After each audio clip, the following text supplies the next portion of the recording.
Salut Julie, tu as 24 ans. Je vais te raconter comment tu vas vivre l'épreuve la plus douloureuse de ta vie, la perte de ton fils à 7 mois de grossesse, mais comment tu vas faire de cette épreuve une véritable force pour toi.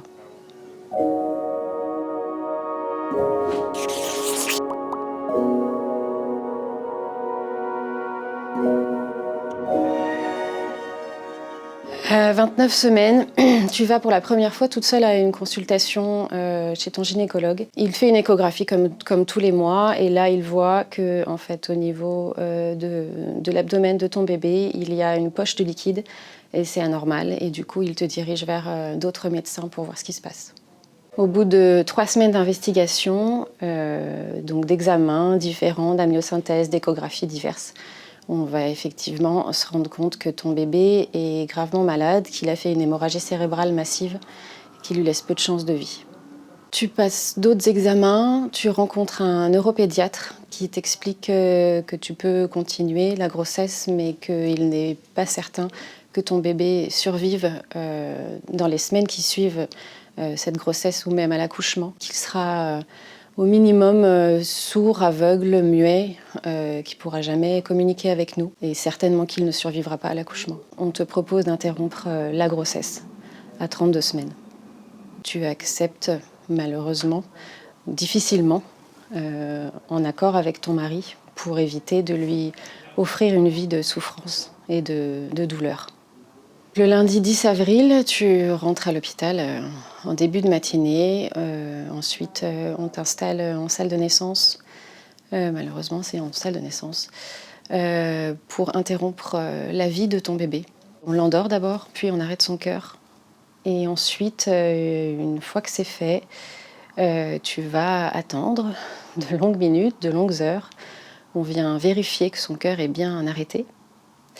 Et ensuite, on va déclencher ton accouchement, qui va durer 23 heures, puisque c'est un premier, et que ton bébé n'aide pas à la descente dans le bassin. Et au bout de 23 heures, ton fils va naître, sans cri, sans un bruit.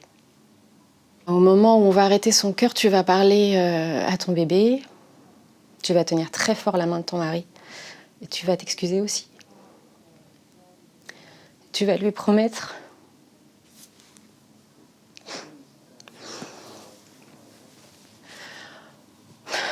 de jamais l'oublier.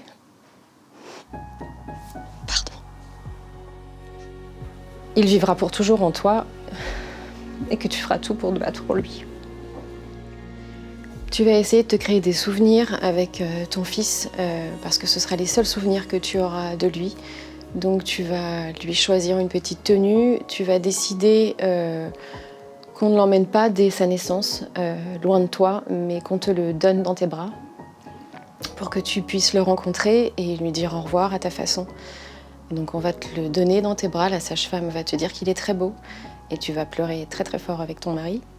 Tu vas rester un long moment avec lui et tu vas demander à la sage-femme qu'elle te coupe une petite mèche de cheveux qui sera le seul souvenir physique de ton fils. Le jour de l'enterrement de ton fils, tu vas ouvrir la fenêtre et là, une petite plume toute blanche va venir se poser délicatement sur ta main.